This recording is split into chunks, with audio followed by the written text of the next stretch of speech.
Hey guys, welcome to my channel. So this is a part 2 of the disaster management, जिसमें हम पढ़ेंगे role of hospital in emergency और disaster management.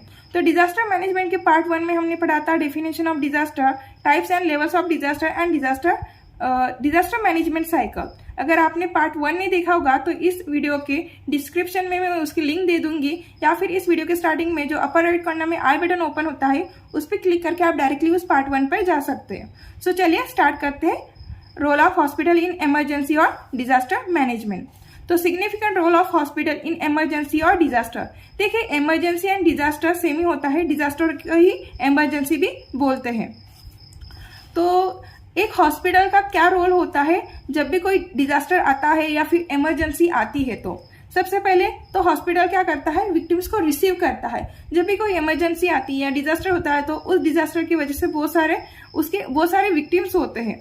Okay, तो उन victims को receive करना, उनको हेल्थ केयर सर्विसेज प्रोवाइड करना एक रोल होता है हॉस्पिटल का। Then respond to the disaster और इमरजेंसीज। तो हॉस्पिटल जो होता है वो इन इमरजेंसीज को या डिजास्टर को रिस्पॉन्ड करता है by providing the health care services to the victims. Then direct life saving role.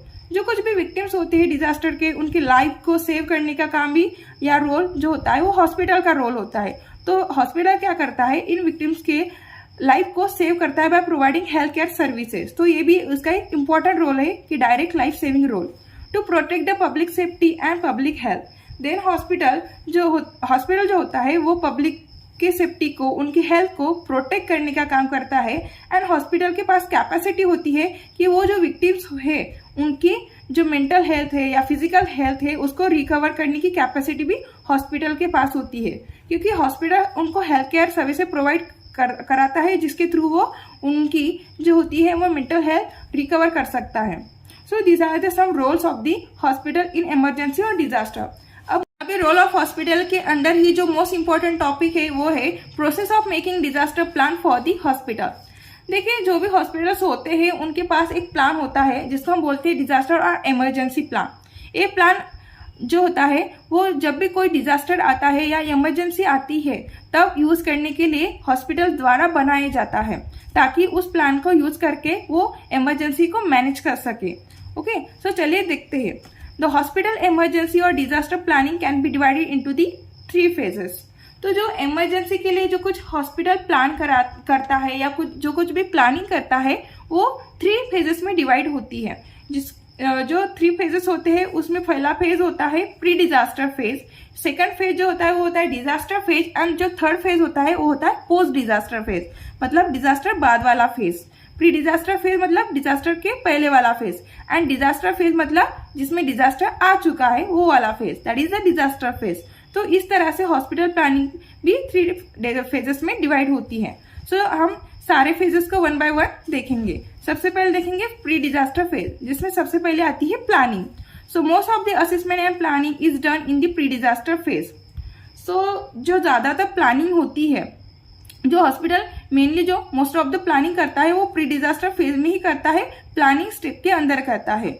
Okay, इसमें क्या करता है, जो हॉस्पिटल होता है वो प्लान्स बनाता है, प्लान्स को फॉर्मुलेट करता है, उनको डिस्कस करता है अथॉरिटी पर्सन के साथ, एंड फिर अगर वो प्लान्स परफेक्ट होते हैं, उनमें कोई इनएडिक्वेसीज नहीं होती तो उनको अप्रूव किया जाता है। अगर वो परफेक्ट होते हैं डिजास्टर को हैंडल करने के लिए तो उनको फिर अप्रूव किया जाता है। ओके, यही यहाँ पे कहा गया है कि the hospital plans are formulated and then discuss in suitable forum for approval. अभी फर्स्ट प्री डिजास्टर फेज के फर्स्ट स्टेप में हमने क्या किया, जो हॉस्पिटल है उसने क्या किया, उसने सबसे पहले तो प्लानिंग की। ओके, उसमें क्या किया कि हॉस्पिटल प्लान बनाया, उसको डिस्कस किया, और अगर वो परफेक्ट है तो फिर उसको अप्रूव भी किया। मतलब प्लान बनाना, डिस्कस करना एंड उसको अप्रूव करने का काम इसी प्लानिंग स्टेप में किया गया है।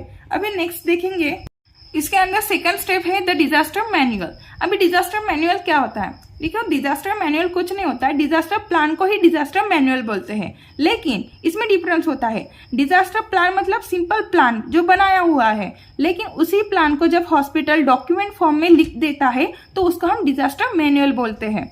जैसे कि देखो यहाँ पे लिखा है the hospital disaster plan should be written down in a document form.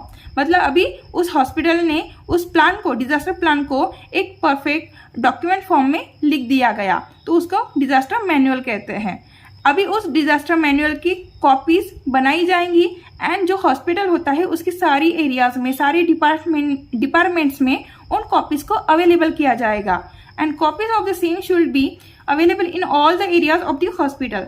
अभी इतनी सारी कॉपीज करने का क्या मतलब, क्या रीजन है और इनको सारी एरियाज में अवेलेबल क्यों करना है हॉस्पिटल के? क्योंकि जब भी कोई इमरजेंसी आती है तो सारे जो स्टाफ होता है हॉस्पिटल का, उनको उस डिजास्टर को किस तरह से हैंडल करना है या उस इमरजेंसी को किस तरह से टैकल करना है, इसका नॉलेज होना चाहिए। ओके, उसका नॉलेज होना चाहिए और वो चीज़ें परफॉर्म करने के लिए वो ट्रेन भी होनी चाहिए। इसलिए इस डिजास्टर मैनुअल की जो कॉपीज होती है वो हॉस्पिटल के सारे डिपार्टमेंट्स में अवेलेबल होती है, ताकि डिजास्टर प्लानिंग के बारे में सभी स्टाफ को इंफॉर्मेशन हो, सारे स्टाफ को नॉलेज हो और सारा जो हॉस्पिटल का स्टाफ हो उस डिजास्टर प्लान को इम्प्लीमेंट करने में ट्रेंड हो। ओके, वही नेक्स्ट स्टेप दी गई है कि staff education and training. It is very important for the staff to know about and get trained in using hospital disaster और emergency manual। जो हॉस्पिटल का स्टाफ है उसके लिए बहुत इंपॉर्टेंट है कि उस स्टाफ को जो डिजास्टर प्लान है उसके बारे में नॉलेज हो। ओके, नॉलेज सिर्फ नॉलेज होने से होता है क्या? नहीं, नॉलेज होना तो चाहिए, ये तो सही है, ये तो इम्पोर्टेंट है, मोस्ट इम्पॉर्टेंट है, लेकिन उस नॉलेज का यूज करना भी आना चाहिए। उसको इम्प्लीमेंट किस तरह से इम्प्लीमेंट करना है, उसको इम्प्लीमेंट करने के लिए कौन कौन सी स्किल्स चाहिए, इसके बारे में भी पता होना चाहिए और साथ ही साथ उस स्किल को इम्प्लीमेंट करना भी आना चाहिए। मतलब वो स्टाफ को नॉलेज भी होना चाहिए डिजास्टर को किस तरह से हैंडल करना है, इमरजेंसी को किस तरह से हैंडल करना है और उसमें वो ट्रेंड भी होना चाहिए। So regular staff training by suitable drills will be undertaken in this phase। इसलिए जो प्री डिजास्टर फेज होता है इसमें जो थर्ड स्टेप होती है स्टाफ एजुकेशन एंड ट्रेनिंग, उसके अंदर क्या किया जाता है कि हॉस्पिटल का जितना भी स्टाफ होता है उनको नॉलेज के साथ साथ ट्रेनिंग भी दी जाती है। ओके, उनको ट्रेनिंग दी जाती है कि किस तरह से इमरजेंसी को टैकल करना है, मैनेज करना है। इसीलिए उस डिजास्टर मैनुअल को हॉस्पिटल के सारी एरियाज में अवेलेबल भी किया जाता है। अब सेकंड फेज देखते हैं जो कि है डिजास्टर फेज। अभी प्री डिजास्टर फेज हो चुका है हमारा कंप्लीट, अब देखेंगे डिजास्टर फेज। डिजास्टर फेज मतलब यहाँ पे क्या है कि डिजास्टर आ चुका है, इमरजेंसी क्रिएट हो गई है, तो इसीलिए जब भी इमरजेंसी क्रिएट होगी तो एक अलर्ट, सारा जो हॉस्पिटल होगा या सारा जो स्टाफ होगा वो अलर्ट हो जाएगा, जिसको हम बोलते हैं अलर्ट होना या एक्टिवेट होना। इसीलिए यहाँ पे जो है सबसे पहले डिजास्टर फेज के अंदर पहली जो स्टेप है वो है phase of activation. Phase of activation मतलब यहाँ पे सारा स्टाफ एक्टिवेट होगा कि अभी क्या हो चुका है, इमरजेंसी आ चुकी है। So alert and notification of emergency, यहाँ पे सबको इमरजेंसी के बारे में नोटिफाइड किया जाएगा, सबको नोटिफिकेशन मिल जाएगा और सारा स्टाफ हॉस्पिटल जो है अलर्ट हो जाएगा। Activation of the chain of the command in the hospital, और जैसे ही इमरजेंसी का नोटिफिकेशन सबको मिलेगा, सारा जो कमांड्स है, जो चेन ऑफ कमांड्स है हॉस्पिटल की, वो एक्टिवेट हो जाएगी, उसको एक्टिवेट कर दिया जाएगा। देन नेक्स्ट स्टेप है जो है operational phase. Okay, disaster phase के अंदर ही ये सब फेज है। मैं स्टेप बोल रही हूँ, अभी स्टेप बोल सकते हैं या फेज भी बोल सकते हैं, सो आई थिंक फेज ही बोलना चाहिए। जो नेक्स्ट सब फेज है वो है operational phase. So this is the phase in which the actual tackling of mass casualties is perform according to the disaster और इमरजेंसी प्लान। अभी इस फेज में क्या होगा, ऑपरेशनल फेज में इसमें एक्चुअल परफॉर्म किया जाएगा by the staff of the hospital, क्योंकि यहाँ पे क्या होगा, इसमें मास कैजुअलिटीज को टैकल करना पड़ रहा है स्टाफ को। जैसे इमरजेंसी आई, बहुत सारे जो लोग होते हैं, जो विक्टिम्स होते हैं उस डिजास्टर के, वो इंजर्ड होते हैं। ओके, तो मास कैजुअलिटीज आएगी हॉस्पिटल में, तो उनको टैकल करने का काम इस फेज में किया जाता है। इसमें एक्चुअल परफॉर्मेंस होता है, एक्चुअल परफॉर्मेंस होता है, मतलब यहाँ पे जो डिजास्टर प्लान होता है उसको एक्चुअली में इम्प्लीमेंट किया जाता है, उसके अकॉर्डिंग परफॉर्मेंस होता है, कैजुअलिटीज को हैंडल किया जाता है। अभी थर्ड फेज है डिजास्टर फेज के अंदर ही, जो थर्ड फेज है यहाँ पे सी आना चाहिए, that is phase of deactivation. अभी ऑपरेशनल फेज में बहुत सारी कैजुअलिटीज आई, उनको स्टाफ ने हैंडल किया, टैकल किया, एक्चुअल परफॉर्मेंस वहाँ पे हुआ है। अब फेज ऑफ डीएक्टिवेशन मतलब अभी डीएक्टिवेट हो रही है, चीजें कम होती जा रही है। N important phase of the hospital emergency plan when the administration or command of the hospital is satisfied that the influx of the mass casualties victim casualty victim is not continuing to overwhelm the hospital facilities. अभी इस phase में क्या हो रहा है कि जो casualties है उनका जो नंबर है वो कम हो रहा है, मतलब उनका जो हॉस्पिटल में आना है वो कम हो रहा है, इनफ्लक्स कम हो रहा है। इनफ्लक्स ऑफ मैस कैजुअलिटीज क्या हो रहा है, कम हो रहा है, वो कंटिन्यू नहीं है अभी वो रिड्यूस हो चुका है, जिसकी वजह से क्या होगा, हॉस्पिटल के फैसिलिटीज पर लोड नहीं आएगा।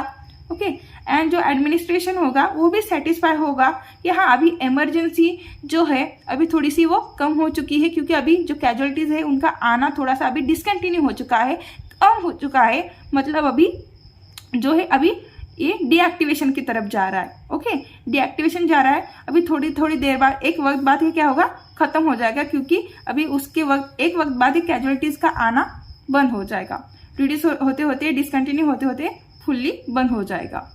So next and last phase is the post disaster phase. अभी जो डिजास्टर है वो चला गया है, जो कैजुअलिटीज थी वो डिसकंटिन्यू हो गई है, पूरी तरह स्टॉप हो चुकी है, इसलिए डिजास्टर चला गया, इमरजेंसी खत्म हो गई।